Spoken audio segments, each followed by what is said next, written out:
Hello and welcome to The Signal, WorkplaceNL's health and safety podcast.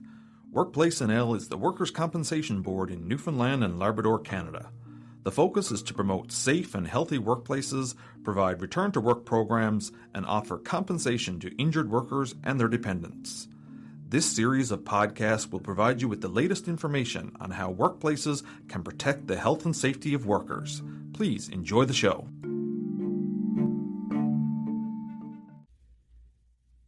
Hi, everybody. My name is DeeAnne Feltham-Scott, Occupational Health and Safety Educational Consultant in Prevention Services at WorkplaceNL.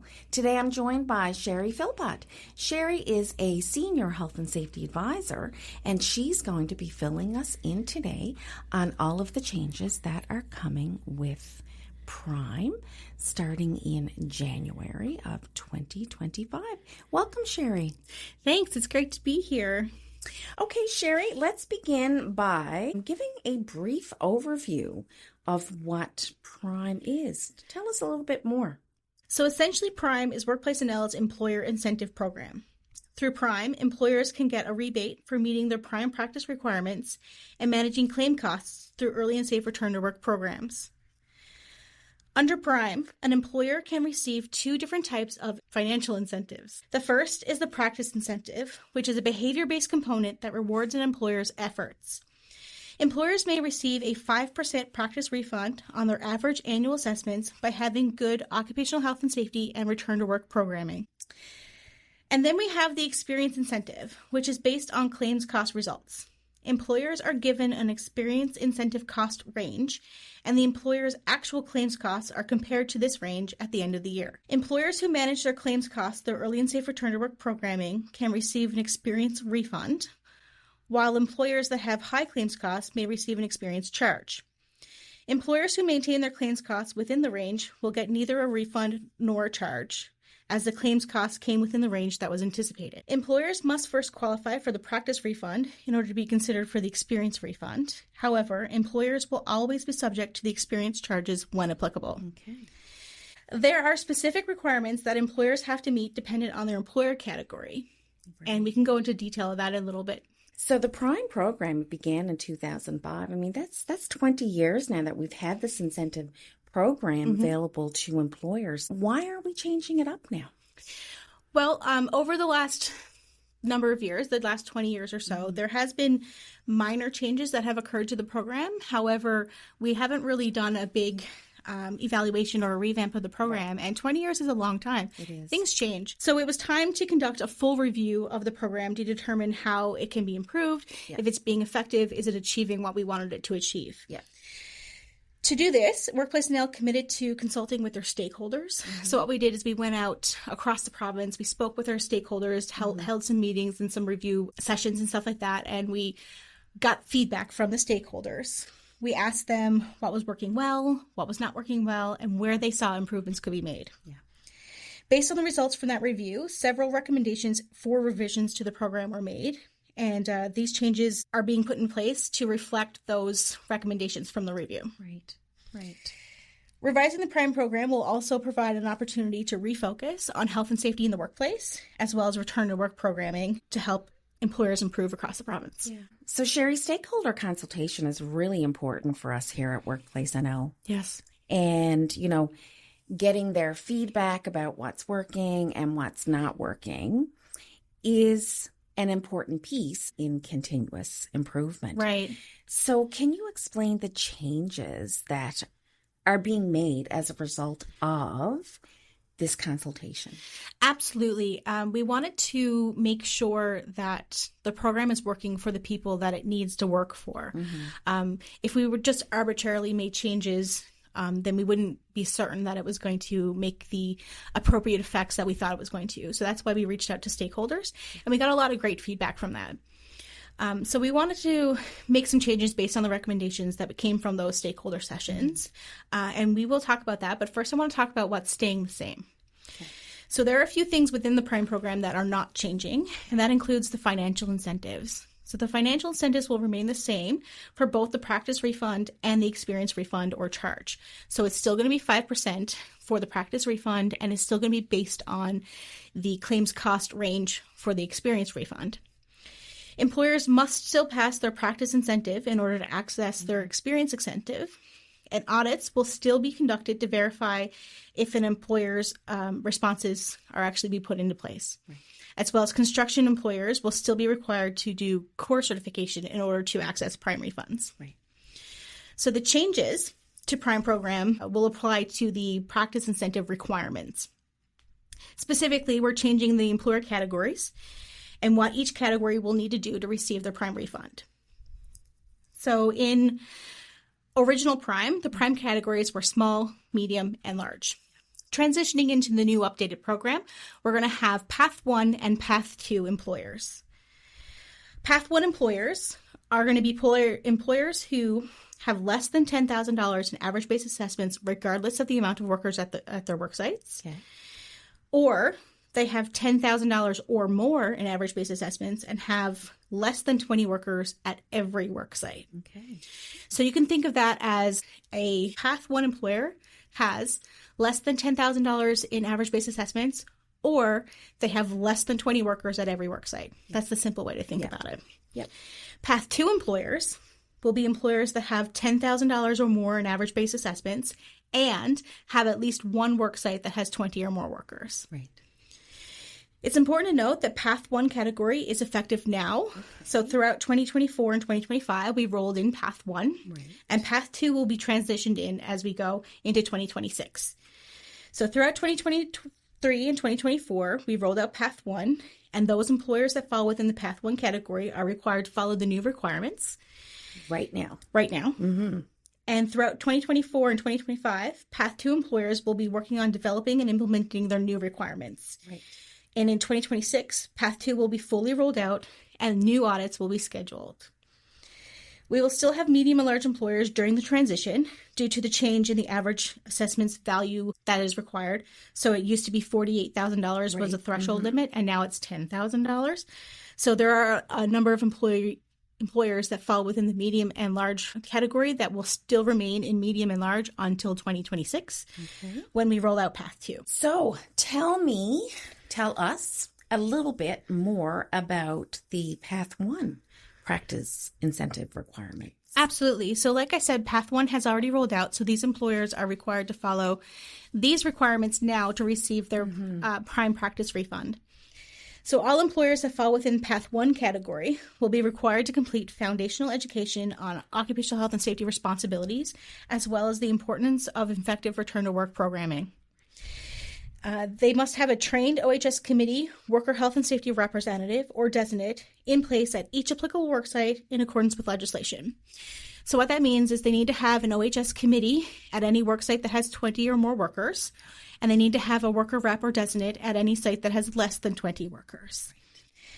Worksites with less than 20 workers that require the worker rep or designate will have to complete the worker rep or designate, complete the Level 1 Occupational Health and Safety Committee worker rep or designate training, certification training. Worksites with 20 or more workers will require an OHS committee, and the committee members are required to complete Level 1 and Level 2 training of the Occupational Health and Safety Worker Representative and Designate Certification Training. Right. Both Level 1 and Level 2 training is only valid for 3 years, so it must be maintained. What that means is that upon expiry, or as you're closing to the expiry date, you need to do a recertification. And these courses can be found on the Certification Training Registry. And WorkplaceNL, we've been given the responsibility to administrate and monitor the Occupational Health and Safety Committee, the rep, and the designate training. So they would find that information on our website. Absolutely.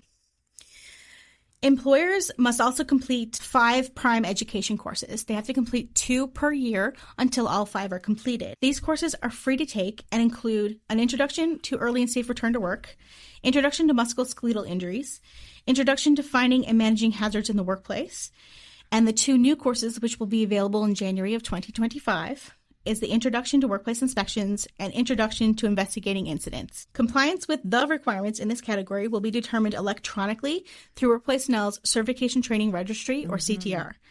Employers must claim their network and link their trained workers to their network within the CTR, as well as if they have a worksite that has 20 or more workers and they have an OHS committee, they're also required to submit their meeting minutes via Connect. Construction employers must be course certified by the NLCSA to qualify for prime practice refunds and are not required to do these 5 prime courses. As well, starting with this updated prime program, Right. non-construction employers who have an acceptable certification such as CORE, because there are a number of employers who would have gotten CORE for other reasons, such as bidding on jobs and stuff like that. When in the past they would have had to do prime and CORE, now we will accept their CORE. So they are also not required to do the prime courses. Okay. So you did talk about employers have to claim their network. Yes. There is some information on our website as well. Absolutely. There's a step-by-step guide and some videos. Exactly. So employers can go straight there and get that information. Okay, that's awesome.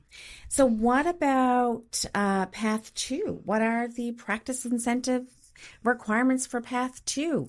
Well, Path 2 is a little bit of a change. If we are requiring a 15-element program. So under the original prime program, medium and large employers were required to have a 10-element program. And now we are looking for a 15-element program. So it is a little bit different. Throughout 2024 and 2025, WorkplaceNL is providing education based on these elements, especially the new ones.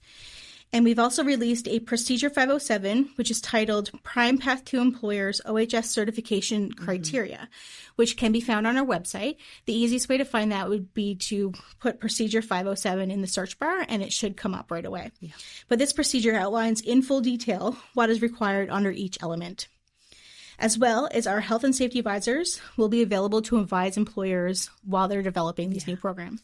That is a great procedure. It's very clear language and laid out very well. Yes, absolutely. I find that it was put together in bullet form so that it outlines specifically what we're looking for under each element. Exactly. Yeah.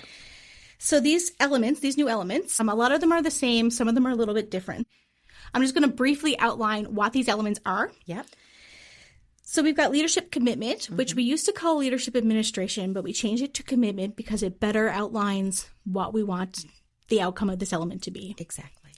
Then we've got hazard recognition, evaluation, and control, incident reporting and investigation, PPE, which is a new element, workplace inspections, safe work practices and procedures. We've got training and communication. Originally, this was separated into 2 separate elements, but we combined them because they are very interrelated. Then we've got emergency preparedness and response, OHS committees, worker reps, and designates, return to work, and then the last 5 are all brand new. So we've got fall prevention. So you'll notice that I use the word prevention and not protection because fall protection refers to working at heights, and we wanted to encompass slip, trips, and falls as well. Exactly. Then we've got occupational health. We've got musculoskeletal injury prevention. And then we've got workplace violence, harassment, and psychological health and safety. And then the last element that we're looking for is management review, records, and statistics. Okay. So how would employers then qualify for their prime refund as a Path 2 employer? Okay, so what an employer would have to do is they would have to first develop and implement this 15-element program. Yeah. From there, they would indicate that they wish to participate in the prime audit when they submit their annual employer statements by the end of February each year. Right. So employers are required to submit annual employer statements, or AES, by the end of February each year. And this would include their employer payroll statement, their OHS statement, and their contractor statement, if applicable. Right. On the payroll statement, there will be a question that asks if they wish to participate in WorkplaceNL's OHS certification program. This will let us know if they wish to participate in the audit or not. So if they tick yes, they will be put into the audit queue, and one of our advisors will schedule an audit with them. If they tick no, then they will not be audited, and they will not receive their prime refund. Okay. To receive the prime practice refund, an employer must participate in the audit and receive a 65% on each individual program audit, each individual program element, right, and an 80% on the overall audit score. Okay. All right. That's a little bit different than the past, isn't it? Yes, absolutely. It used to be all or nothing, and now we're giving them a little bit of a range, I guess. Yeah, so it gives them an opportunity for improvement. Exactly. And now if they're missing one small item due to certain circumstances, they're not going to fail their prime depending on what that item is, because the questions will be weighted based on importance. Right. So let's talk more about the audit process. That is changing as well. It is, absolutely. Path 1 employers will no longer be audited because their requirements are verified through the Certification Training Registry. Right. So when they complete their annual employer statements, the system will do a check to see if the training has been completed, and that's how we verify. Okay. Path 2 employers will still be audited, but it's going to look slightly different. So an OHS certification audits will be conducted on a 3-year cycle. This will include a WorkplaceNL audit where one of our advisors will come out and audit. And there will also be employer self-audits where someone from the employer will do the auditing. Right. Generally, WorkplaceNL will conduct the initial audit to verify that the prime practice criteria has been met within the workplace. And following the initial audit, the employer will conduct self-audits in years 2 and 3. You can think of these as like a maintenance audit. Right. These self-audits must be submitted to WorkplaceNL for review and verification. Audits will include documentation review, observational tours, and interviews to confirm that the prime practice criteria has been met. And a minimum audit score per program element and a minimum overall audit score is required for the employer to be eligible for the prime refunds. WorkplaceNL and employer audits will be conducted using a web-based software. The software company that we're going with is called Certainty, so it's an off-the-shelf product that we're using. Right. So some of our terminology may change based on this product. However, it's very easy to use, and we are developing a step-by-step guide for using the software as well as for completing each individual question. Right. So every question, the question will be laid out, and there will also be guidance as to specifically what we're going to look for to satisfy that question. We're also developing auditor training, which will detail exactly how to complete the audit. Right, which is really, really important. Absolutely. The education and the training piece. Yes, we're not throwing employers to the wind with this auditing piece. We're going to provide the software, the link to go on to the online software, and we're also going to provide training on how to complete the audit, what we're going to look for, how to use the software, stuff like that. If anybody has any questions or if they're looking for some help with developing their programs, they can reach out to us at safety@workplacenl.ca, or they can give us a call at 709-778-1552. Choose option 1 for the Prime line. Well, thank you, Sheri. Thank you for giving us some great updates on the new Prime. Thank you for having me.